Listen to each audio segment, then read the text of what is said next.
I don't recommend somebody doing this for a long period of time and this be 100% of their income.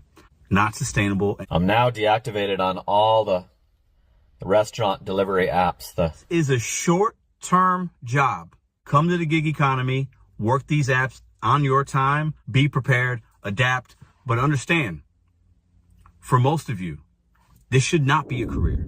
I'm pretty sure everyone knows the legend Pedro at this point. If you do gig work or Doordash especially, I loved his video and I want to kind of go over what he said. He asked what everyone thinks, so I'm doing a response video to this to kind of put my own spin on this as well, go over what he said, but also put my own thoughts and opinions on this, because I agree with everything he says, but I also have some other points that I want to make myself. So in his video, he talks about sustainability, about how gig work is not sustainable, and at any point you can be deactivated or something can happen where you lose the job, and you have to be able to have some exit strategies. He talks about how you shouldn't have this as a full-time job or your only job. I'm going to say only job here because what I think that means also is your only source of revenue.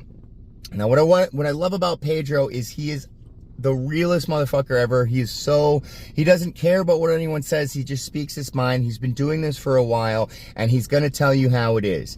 Now, one thing that I agree with what he says is he talks about the Wayne Gretzky's, the Patrick Mahomes of this service industry. And the thing is that, yes, you should not do this full time. However, there are some Wayne Gretzky's, like he says. I actually think Pedro is a Wayne Gretzky. I think Sin City, Meaty Mama, Mushi, all these people that are YouTubers that are actually successful right now.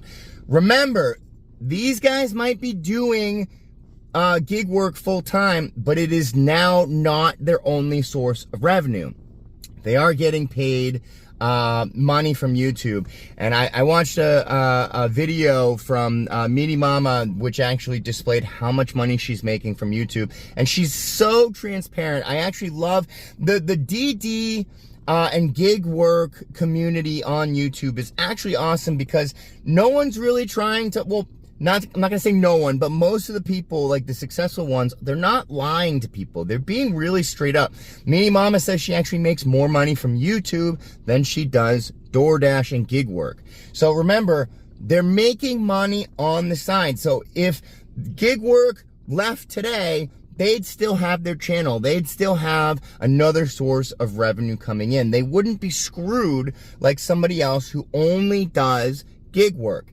If they got deactivated, they'd be screwed. They'd have to have an exit strategy like Pedro talked about. I've talked about in my videos before, I don't think you should be doing this full time. I think that these gig work jobs are better suited for part-time work. I think that you should have a regular job. Myself, I've said this before, I've been at my job for 10 years. It's a full-time job, 9:30 to 6 o'clock. I work that every single week. I get full-time benefits. I get paid time leave. I get FMLA if I need. I get all these benefits. I get a 401k. I get everything that I need, and all my bills are paid from that one job. So all the money that I make from Doordash is going to go into savings, paying off credit cards, paying off for vacations, paying off for whatever I need, fixing my car, needing to have money to be able to go out. I'm treating gig work as a way to be able to use my regular job for regular, everyday kind of stuff, and then gig work is just extra. It is extra money that I can put away into savings. It is extra money that I can utilize for anything that I want. Me personally, I think that part-time is the number one way to do this. Now, I understand he was talking about sustainability and exit strategies, and that was his main point. My main point on this goes a little bit deeper. So I hear from a lot of people that they complain about no tips. They complain about how much money they make.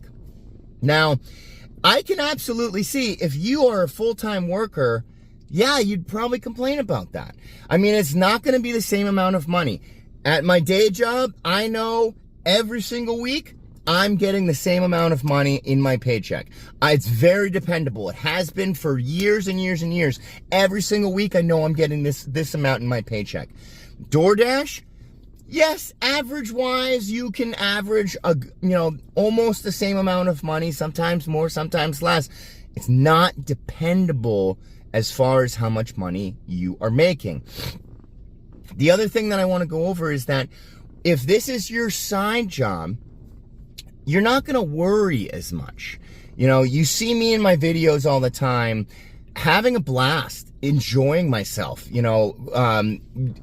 talking about certified bangers, talking about when I get a good order, it's awesome. But when I get a bad order, I'm not really complaining about it too much. The reason being is because I don't need this money. I want this money. This money is going towards saving for a house. If you follow my channel, you already know I'm putting 100% of my earnings into Bitcoin and other investments until I have enough to buy a house. I want this money. I don't need it. If I really, really wanted to, I could take the money that I'm making from my day job and kind of like cut expenses, cut my vacations, cut my all this other stuff, and really buckle down and still save for a house. So I want the Doordash and gig money. I don't need the money. And what that does, what that separates me from other people is, yes, like Pedro said, it makes me a Wayne Gretzky, but it also changes my attitude towards Doordash. I am now able to treat Doordash as like an extracurriculum activity. I can leave my job and I can decide, hey, maybe I don't want to Doordash today. I don't need to.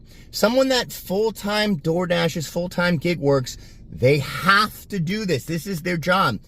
I don't have to. I can plan my schedules whenever I want. I can work whenever I want. I can not work whenever I want. And what that does to my attitude is it makes me have fun while I'm working. I'm now able to be that personality that you see on my videos. My videos are for entertainment. They are not to brag about my money. They are not to show you how much money that everyone else is making doing gig work. No, it's I'm doing this for fun. This is my way of savings. And while I'm saving, I take it as a relaxing thing. I take it as I don't have to worry about deactivation. If I get deactivated tomorrow, I'll find another side gig. It's not a big deal to me. But somebody that does full-time job, this full-time, if they get deactivated, that's a huge deal. So they might be more on edge if this is full-time compared to me, where I'm having a blast. I'm laughing. I'm having a good time. It's not a big deal to me. So should you do this full-time? I think you can. I absolutely think you can. All these content creators, like I said, like Pedro, Sin City, Mushi, Meaty Mama, all these people, they're doing it full-time, but they have YouTube money. Hence, also, you see that I'm on YouTube.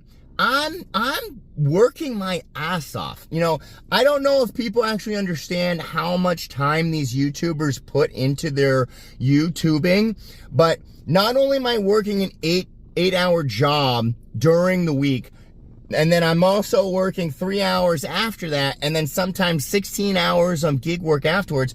But after the 3 hours, so I wake up at 8 o'clock, work 9:30 to 6 after doing my chores, walking my dog and stuff, work 6:30 to 9:30 gig work, and then when I come home at 10 o'clock, I'm editing my videos for 2, sometimes 3 hours. I am responding to comments. I'm making connections. It's a lot of work. Remember, it might seem like it's a Gucci gig, but at the same time, I'm working my ass off in life. It doesn't matter if it's gig work, my regular job, or YouTube. I am working my ass off. So you have to be able to have multiple sources of income to be able to succeed, especially in today's economy. Not only that, but you also hear Mushi. I don't know if you follow him either, but he talks about Bitcoin as well. He talks about his investments. There's actually a lot of gig workers that are traders, you know, stock traders, or trade crypto or invest their money into things. We're not living paycheck to paycheck. That's the thing that you got to get in your head. This is not sustainable. Like Pedro said, you have to have some kind of strategy in life. I don't know if you need an exit strategy, but you need to have a strategy of where your money's coming from, how you're getting your money, the sources of income, what you're going to do with that money afterwards as far as investments. Have a plan. Don't just go through this willy-nilly. You know, I think you do have to have a great attitude no matter what. I think that's super important, because if you don't, in today's economy and the world that we have, people can really get down on themselves. They can be depressed, which isn't going to help anything. It's not going to help your family. It's not going to help your job. It's not going to help you. And I don't think anyone should be put in that situation. So in order to be able to not be stressed, you need to be able to take away some of that stress and bring another source of income. Whether you want to do this YouTube thing, but you got to be serious. You can't, this isn't for the lighthearted. You know, it takes the average person on YouTube 22 months before they're monetized. I'm obviously going to try to beat that. I don't want to take 22 months, but I can if I really wanted to, because I have multiple income streams. Make sure you guys are hustling. I'm going to link the video for Pedro down below. So please make sure that you go like the guy's video, give him a sub if you haven't given him a sub already. I hope that this information kind of resonates with some people. We're trying to be real here. You know, they're trying to be real. I'm trying to be real. This isn't a full-time thing. You shouldn't do this full-time. I know some of you don't have the option, and right now you are doing this full-time. But I think that you should really take a strong look at that. Unless you have, like Pedro said, unless you have insurance from a spouse, if you have a spouse that's helping with bills and stuff, that's fine. You know, you're in a situation that other people aren't in. Some people are single. Some people have to do this. Single moms, single dads, they have to do this on their own. Just make sure that you have an exit strategy if you are in that situation. I honestly think side hustles are best as side hustles, not full time. I hope you guys have a great rest of your week. Enjoy your Thursday. I hope you have a really successful Friday and weekend. I'm going to be coming out with also the video I did last night as well. But I just wanted to take time to respond to Pedro and let him know that I 100% agree with him. And I think that you guys should be using this as a side hustle if you have that opportunity. If not, just make sure you have an exit strategy like he said. Have a great rest of your day. Mad Dasher out. I'll talk to you later.